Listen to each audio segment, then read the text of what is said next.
हे माता रानी, अगर आज आपकी इस वीडियो को जो भी सच्चे दिल से लाइक करें, उसकी जन्म जन्मांतर के गरीबी, दुख दर्द, सभी परेशानियां दूर कर देना। जय माता दी। माता रानी की इस वीडियो को जरूर लाइक करें। दोस्तों देखिए, हम नवरात्रि में जो जलाते हैं, अखंड ज्योत जलाते हैं, अखंड ज्योत प्रज्वलित करते हैं। फिर हम जोर क्यों जलाते हैं? जो जलाने के क्या फायदे होते हैं? घर में अखंड ज्योत क्यों जलानी चाहिए? अखंड ज्योत का मतलब क्या होता है? अखंड ज्योत अगर गलती से बूझ जाए तो हमें क्या करना चाहिए? सारी जानकारी इस वीडियो में बताऊंगा। इसीलिए हम आप लोगों को बोलते हैं कि ध्यान से देखना। सर्वप्रथम मैं सभी दर्शकों को समझाने का प्रयास करूंगा कि हम आखिर ज्योत क्यों जलाते हैं। थोड़ा ध्यान से समझने की कोशिश करना। दीप जो होता है, प्रकाश का कारक है। प्रकाश ज्ञान का भंडार होता है। परमात्मा से हमें संपूर्ण ज्ञान मिले, इसलिए हम जो है दीप प्रज्वलित करते हैं। दीप जलाने की परंपरा हमारे हिंदू धर्म में काफी लंबे समय से ही है। कोई भी पूजा हो, कोई भी अनुष्ठान हो, कोई भी समारोह हो, उसमें हम जो है दीप जला करके उनका शुभारंभ करते हैं। समस्त शुभ कार्यों की शुरुआत होती है दीप से ही होती है। जिस प्रकार दीप की ज्योति हमेशा ऊपर की ओर उठी रहती है, उसी प्रकार मानव की जो वृद्धि है वो सदा ऊपर की ओर उठी रहनी चाहिए। ये दीप जलाने का, जो प्रज्वलित करने का अर्थ होता है, तो समस्त कल्याण की चाह रखने वाले मनुष्य को प्रतिदिन सुबह शाम दीप जरूर जलाना चाहिए। लेकिन नवरात्रि में अगर 9 दिन तक अखंड ज्योत जला लेते हैं तो फिर बिल्कुल ही मैं आप लोगों को बताना चाहूंगा, इतने ज्यादा फायदे मिलेंगे जिसकी आप कल्पना नहीं कर सकते। वैसे मैं आप लोगों को जानकारी और भी गुण रहस्य के बारे में बताऊंगा, जो कि कोई भी नहीं बताने वाला। देखिए, हिंदू धर्म में किसी भी शुभ कार्य को करने से पहले दीप क्यों जलाते हैं? देखिए, दीप जलाने से हमारा जीवन प्रकाश से भरता है। प्रकाश का मतलब होता है कि जीवन में चल रहा जो अंधकार है, समस्या है, जो दोष है, जो परेशानी है, उसे दूर करने का काम करता है। आपने देखा होगा, वास्तुशास्त्र में दीप जलाने के, उसको रखने के संबंध में कई नियम बताए हैं, कई जानकारी बताई है। यहां तक कि हमारे वास्तुशास्त्र में यह भी बताया जाता है कि दीप हमें कौन सी दिशा में जलाना चाहिए, उसका मुंह कौन सी दिशा में रहना चाहिए, जिससे हमारी आध्यात्मिक उन्नति हो। वीडियो को ध्यान से देखना। नवरात्रि में हम जो दीप जलाते हैं, जो अखंड ज्योत प्रज्वलित करते हैं, इसको जलाने से हमें कौन से बेनिफिट्स मिलते हैं, कौन से फायदे मिलते हैं, कौन सी सिद्धि की प्राप्ति होती है और किस प्रकार से हमें सिद्धि मिलेगी, सारी जानकारी इस वीडियो में बताऊंगा। देखिए, सर्वप्रथम हम जानते हैं घर में अखंड ज्योत जलाने से क्या होता है। अगर आप नवरात्रि के समय में अपने घर में 9 दिन के लिए अखंड ज्योत जलाते हैं तो नव दुर्गा माता साक्षात आपके घर में आ जाती है। ऐसा कहा गया है, जिस घर में अखंड ज्योत जलाई जाए या फिर जिस स्थान पर जो चलाई जाए, 9 दिन तक वो घर पवित्र हो जाता है। उस घर में साक्षात 9 दुर्गा वास करती है। अगर आपके घर में माता 9 दुर्गा आ जाए, फिर आपके घर से जो दुख है, तकलीफ है, आपके घर में जो परेशानी है, वो तत्काल दूर हो जाती है। इसकी बहुत सारी जानकारी बताऊंगा। ये थोड़ी थोड़ी अभी जानकारी बता रहा हूं। अखंड ज्योत का मतलब क्या होता है? अखंड ज्योत का मतलब होता है जो कि 9 दिन तक अखंडित, कभी भी न, मुझे बिल्कुल ही निरंतर चलती रहे, जो खंडित ना हो। हम इसे अखंड बोलते हैं। अखंड ज्योत अगर गलती से बूझ जाए तो क्या करे? कभी कभी ऐसा होता है ना, सिचुएशन आ जाती है। लेकिन देखिए, जो कभी भी बोझ नहीं चाहिए, जो है जीवन का प्रतीक मानी गई है। तो अगर अखंड ज्योत गलती से नवरात्रि के समय में आपसे जाए तो आपको एक काम करना है, माता रानी से क्षमा मांगनी है। क्षमा मांगने के बाद आपको 16 श्रृंगार चढ़ा देना है। माता रानी को 16 श्रृंगार चढ़ा देना है। उनकी कोई जो मूर्ति है, फोटो है, उसके सामने 16 श्रृंगार चढ़ा देना है। और पुनः आप जो है वह जो जला सकते हैं, इसमें दोष नहीं है, बस आपको प्रार्थना करनी है। 16 श्रृंगार चढ़ा देना है तो माता रानी क्षमा कर देती है। अब मैं आप लोगों को इधर जो अखंड ज्योत है, नवरात्रि में क्यों जलाई जाती है, कैसे जलाई जाती है, हमें क्यों जलानी चाहिए, जला रहे हैं तो इसके क्या बेनिफिट मिलेंगे, सारी जानकारी विस्तार से बताऊंगा। अभी तक वीडियो लाइक नहीं की है तो वीडियो को लाइक जरूर करना, चैनल सब्सक्राइब जरूर करना और कमेंट बॉक्स में जय माता दी जरूर लिखना। देखिए, नवरात्रि हिंदू धर्म में जो नवरात्रि का पर्व होता है, खासकर हमारे लिए विशेष होता है। और साल में जो है 2 ही नवरात्रि को ज्यादा मानते हैं हमारे हिंदू भाई, जैसे कि जो चैत्र नवरात्रि है और शारदीय नवरात्रि है। बाकी जो 2 गुप्त उत्तरी है, इसे बहुत ही कम मानते हैं। तंत्र साधना के हिसाब से अच्छे होते हैं। तो नवरात्रि के दौरान माता रानी को प्रसन्न करने के लिए जितने भी श्रद्धालुजन होते हैं, हमारे हिंदू धर्म में कलश स्थापना करते हैं, अखंड ज्योति जलाते हैं, माता की चौकी आदि कई प्रकार की पूजा अर्चना करते हैं। नवरात्रि के 9 दिन हम अपने घर में कलश चलाते हैं, अखंड ज्योत जलाते हैं। इसे पूरे 9 दिनों तक बुझने नहीं देना चाहिए। क्यों नहीं बुझने देना चाहिए? क्योंकि ज्योति का प्रतीक है, मां दुर्गा का साक्षात स्वरूप कही गई है। मां दुर्गा अगर आपके घर में आ जाए, आप उसे बुझाना चाहेंगे, आप उसे भगाना चाहेंगे। ज्योति बुझने का मतलब है कि माता रानी का आपसे नाराज हो जाना।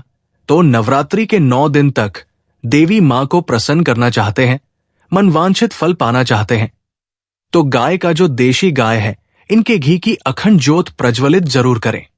लेकिन अगर हाजी नहीं है तो अन्य घी का भी प्रयोग कर सकते हैं। लेकिन आपको अखंड ज्योत जलाने हैं। नवरात्रि के 9 दिन तक दीपक को जलाना है, आपको जलाए रखना है।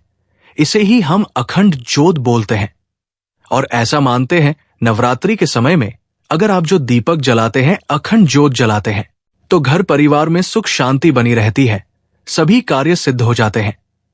इसलिए नवरात्रि के पहले दिन संकल्प लेकर के 9 दिन तक दीपक जलाऊंगा, इस प्रकार से संकल्प लेते हैं तो इसे अति उत्तम माना जाता है। आपको अच्छे फायदे मिलते हैं।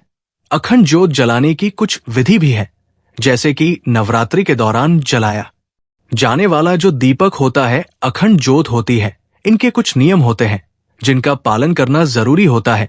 आमतौर पर लोग पीतल का जो पात्र है, इसमें अखंड ज्योत प्रज्वलित करते हैं। इसे अति उत्तम कहा गया है पीतल के पात्र को। लेकिन अगर आप मिट्टी के पात्र से जलाते हैं, अगर आपके पास इतने पैसे नहीं हैं मिट्टी के पात्र से ठंड ज्योत जलाते हैं, तो फिर इसे उससे भी ज्यादा अति उत्तम कहा गया है। शास्त्रों के अनुसार नवरात्रि में अखंड ज्योत जलाने से पहले हमें अपने मन में संकल्प लेना चाहिए कि माता रानी, मैं आपकी कृपा प्राप्त हेतु या फिर इस मनोकामना के लिए मैं अखंड ज्योति जला रहा हूं। बहुत से लोग जो मनोकामना बोलते नहीं हैं, आपको अपने हाथ में थोड़ा सा जान लेना है, गुरु मंत्र का ध्यान करना है। गुरु मंत्र नहीं है तो भगवान शंकर जी के मंत्र का ध्यान करना है और बोलना है कि मैं आपको 9 दिनों तक 9 दुर्गा माता की अखंड ज्योत जलाऊंगा। इस कार्य के लिए मैं अखंड ज्योत जला रहा हूं। इस प्रकार से संकल्प लेते हुए आपको जल को जमीन में छोड़ना चाहिए, तब आपके संकल्प की पूर्ति होती है। आपने बस नॉर्मल अखंड ज्योत जला ली है तो इससे फायदे मिलते हैं, ऐसा नहीं आपके पुण्य कहीं नहीं जाएंगे, लेकिन उतना फायदा नहीं मिलता जितना आप संकल्प लेकर के करते हैं। तो अखंड ज्योत की जो बात है, अगर आप ध्यान से थोड़ा सुनिएगा, अगर उत्तर दिशा की तरफ जो अखंड ज्योत की बात है, जो लौ की दिशा है, अगर उत्तर दिशा की तरफ रहती है तो इसे अति उत्तम माना गया है। इससे हमारे जीवन में धन्य धान की वृद्धि होती है। अगर आप इसे पूर्व दिशा की तरफ रखते हैं तो कई प्रकार की सिद्धि की प्राप्ति होती है। अब इधर में अखंड ज्योत जलाने से हम अपने घर में जलाते हैं, इसके फायदे बता रहा हूं। हमें अपने घर में अखंड ज्योत क्यों जलानी चाहिए? प्रथम फायदा सुनिए। अगर आप पूरे 9 दिन तक अपने घर में अखंड ज्योत जलाकर के नवार्ण मंत्र का जाप करते हैं, नवार्ण मंत्र किसे कहते हैं आप सभी दर्शकों को जरूर पता होगा। नव दुर्गा के नवार्ण मंत्र कहे गए हैं। नवार्ण मंत्र में मुंह से नहीं बोलूंगा क्योंकि इनकी सिद्धि चली जाती है। तो नवार्ण मंत्र 9 दिन तक अगर आप नवरात्रि के समय में ज्योत जलाकर के अपने घर में जाप करते हैं तो आपको वाक सिद्धि, सम्मोहन की सिद्धि, वशीकरण की सिद्धि, कार्य सिद्धि की प्राप्ति होती है। अनेकों प्रकार की सिद्धि की प्राप्ति होती है। आप में से बहुत से लोग बोलते हैं ना गुरुजी हमें सिद्धि प्राप्त करने आए हैं, इसके लिए क्या करें? सिद्धि प्राप्त करने के लिए जो नवरात्रि का समय होता है, इसे अति उत्तम माना जाता है क्योंकि मां दुर्गा को शक्ति कहा गया है। मां दुर्गा को शक्ति कहा गया है। शक्ति स्वयं आपके घर में आ जाती है। जिनके पास शक्ति आ जाए, फिर ऐसे व्यक्ति को शीघ्र इनके कार्य को सिद्ध होने से शीघ्र इनको सिद्धि प्राप्त करने से दुनिया की कोई ताकत नहीं रोक पाते।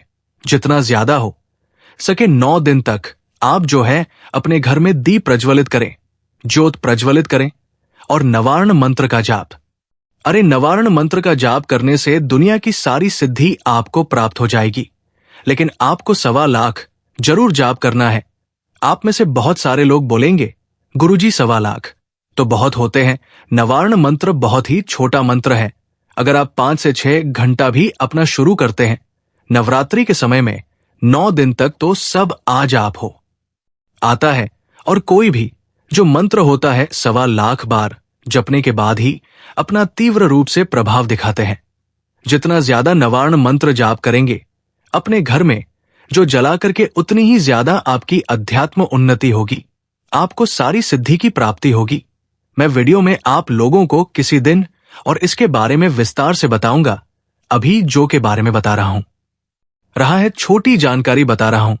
9 दिन तक अगर आप जो है अपने घर में अखंड ज्योत की सेवा करते हैं तो समझ जाइए साक्षात आपने नव दुर्गा की सेवा कर ली है। जो कि सेवा करने का मतलब है नव दुर्गा की सेवा कर लेना। तो ऐसा भी हमारे धर्मशास्त्र में कहा गया है, जिस घर में 9 दिन तक अखंड ज्योति जलती, उस घर के किसी भी सदस्य की अकाल मृत्यु नहीं होती। आपने सच्चे भाव से सच्चे सेवा की है माता रानी की अखंड ज्योत जलाकर के, तो बिल्कुल ही उस घर में अकाल मृत्यु नहीं होती है। रोग व्याधि हो सकता है, छोटे मोटे जो रोग होते हैं वह आ सकते हैं, रोग हो सकता है, लेकिन कभी भी उस घर में रहने वाले लोगों की अकाल मृत्यु नहीं होती। अकाल मृत्यु से बचना चाहते हैं आप, काल पर विजय प्राप्त करना चाहते हैं, तो बिल्कुल आप अपने घर में अखंड ज्योत जरूर जलाएं। यह आपकी रक्षा करेगी ही करेगी। आपके घर परिवार में रहने वाले जो मवेशी है, जो पशु है, जानवर है, उनकी भी अखंड ज्योत जलाने के बाद रक्षा होती है। आप में से अधिकतर लोग बोलते हैं, जी हम जो है तंत्र क्रियाओं में फंस जाते हैं, हमारे घर में अधिकतर तंत्र बाधा लगती है। तो क्या करें? तो नवरात्रि में 9 दिन तक जो जलाते हो तो 9 दिन तक 9 प्रकार के आपको पुष्पा चढ़ा देना है। और आपको वह जो पुष्प चढ़ाएंगे उसमें इत्र लगा करके पुष्प चढ़ाना, तो आपको तंत्र बाधा से हमेशा बचाए रखेंगे। इससे माता रानी इतनी ज्यादा प्रसन्न हो जाती है। फिर आपके घर में कोई भी कितना बड़ा तांत्रिक क्यों ना हो, अगर मंत्र क्रिया करता है तो मंत्र क्रिया नहीं लगेगी। बस आप नवार्ण मंत्र का कोई भी मंत्र जानते हैं, उस मंत्र का नवरात्रि के समय में ज्योत जला रहे हो तो जांच शुरू कर देना है। जितना ज्यादा जाप करेंगे उतनी ज्यादा आपकी ऊर्जा बढ़ेगी। और ये दुनिया ऊर्जा पर ही चल रही है। ऊर्जा का खेल है, सूरज का जो प्रकाश है। हमेशा क्या बोलते हैं? ऊर्जा बोलते हैं। तो आप भी मंत्र जाप करते हैं, शरीर में ऊर्जा बनने लगती है, कैसा भी तांत्रिक क्यों ना हो। अगर आप नवरात्रि के समय में अपराजिता नाम का स्त्रोत आता है, ध्यान से सुनिए, अपराजिता नाम का स्त्रोत आता है, इसे स्त्रोत का पाठ कर देते हैं तो बड़े से बड़े तांत्रिक की जो है छठी याद दिला देगा। छठी का दूध की याद दिला देगा। इतना ज्यादा पावरफुल होता है। बगलामुखी साधना कर सकते हैं। बगलामुखी साधना करेंगे तो कैसा भी भयानक इंद्र सामान शत्रु क्यों ना हो, बिल्कुल ही धूल में ही मिल जाएगा। मैं बहुत बड़ी साधना के बारे में बताऊंगा। अभी इस चैनल में साधना भी बताना शुरू कर चुका है। जो लोग कार्य में सफलता प्राप्त करना चाहते हैं, जो लोग चाहते हैं का घर पवित्र हो जाए, उनके घर में अगर निरंतर लड़ाई झगड़े बने रहते हैं, ऐसे व्यक्ति अगर अपने घर में ज्योत जलाते हैं तो उनको कार्य में सफलता मिलती है, घर पवित्र हो जाता है। और जो घर का वातावरण होता है बहुत ही शांत हो जाता है, घर स्वयं मंदिर बन जाता है। बिल्कुल ही आपका घर स्वयं मंदिर बन जाता है। आपका घर हल्का लगने लगता है। अगर आपको घर में भारी भारी पड़ने लगता है, अगर आपके घर में वास्तु दोष लगा हो, घर में पितृदोष दोष लगा हो, घर में लक्ष्मी दोष लगा हो, किसी भी प्रकार के दोष लगा हो, तो घर में 9 दिन तक नवरात्रि में अखंड ज्योत जलाते हैं, सारे दोष समाप्त हो जाते हैं। और घर पर ही बार में जितने भी आप सदस्य हैं, सभी सदस्यों के शरीर में माता दुर्गा का अंश आ जाता है। और आपके शरीर में आपके घर परिवार के रहने वाले जितने भी सदस्य, सबके शरीर में माता रानी का अंश आ जाए तो कभी भी फिर आपको दोबारा तंत्र बाधा नहीं लगती। आपके ऊपर माता रानी की, अगर आपने लगातार कम से कम 5 साल तक अपने घर में अखंड ज्योत जला ली तो आपकी जिंदगी भर में 101 स्टैम्प पेपर में लिखकर गारंटी दे सकता हूं, कभी भी जिंदगी भर आप गरीब नहीं रहेंगे। कहने का मतलब है कि माता रानी आपका पेट बिल्कुल ही चलाएंगे, कहीं ना कहीं किसी न किसी माध्यम से बिल्कुल ही वो आपको धन प्रदान करते ही रहेंगे। आपके जीवन में कभी भी कुछ परेशानियां आएंगी तो परेशानी को स्वयं माता रानी हर लेंगे। और कभी भी अकाल मृत्यु नहीं होती तो घर में जो ज्योत है अखंड ज्योत जलाते हैं, इसको जलाने के अनगिनत फायदे मिलते हैं। हमारे जो मरे हुए पितर हैं उनको मोक्ष की प्राप्ति होती है। हमारा घर जो है पवित्र हो जाता है। हमारे घर परिवार में रहने वाले किसी को अगर तंत्र बाधा लग गई है तो 9 दिन तक घर में आप जो जलाते हैं वो तंत्र बाधा समाप्त हो जाती है। घर में साक्षात अखंड ज्योत जलाने के बाद नव दुर्गा आ जाती है और घर के सारी परेशानी को दूर कर देती है। लेकिन एक बात का आपको विशेष ध्यान रखना है, घर में अखंड ज्योत जला रहे हैं उस समय आपको कच्ची धूप का धुआं अपने घर में जरूर देखें। खाना है, क्योंकि माता लक्ष्मी जो है माता दुर्गा है, माता जो काली है, कच्चे धूप की जो खुशबू है इनकी तरफ आकर्षित होती है। लुभावन का भी जो आप धुना दिखा सकते हैं, इससे भी माता रानी प्रसन्न होती है। और 9 प्रकार के आपको पुष्प 9 दिन तक जरूर चढ़ाने हैं। माता रानी को इससे प्रसन्न हो जाती है, जो कि सामने में चढ़ा दीजिए। बिल्कुल ही आप देखना आपके जीवन में ऐसा परिवर्तन आएगा। आपको सफल व्यक्ति बनने से, आपको धनवान व्यक्ति बनने से, आपकी मनोकामना पूर्ण होने से कोई भी नहीं रोक पाएगा। और कोई विशेष प्रकार की मनोकामना हो, मनोकामना पूर्ण करना चाहते हैं तो जो जलाने से पहले अखंड ज्योत के अंदर में मनोकामना लिख करके डाल देना, या फिर जो जला रहे हैं उसके नीचे में नीचे जो हिस्सा है आप जो जला रहे हैं उनके नीचे में आपको लिख करके कागज में दबा देना है। इससे भी मनोकामना की पूर्ति होती है, आशा करता हूं। मैं जो अखंड ज्योत जलाने के संबंध में जितनी भी जानकारी बताया है, ये जानकारी आपके जीवन में कल्याणकारी साबित जरूर होगी, मंगलमय साबित जरूर होगी। ये जानकारी कैसी लगी हमें कमेंट सेक्शन में जरूर बताएं। जय माता दी एक लाइक जरूर करें।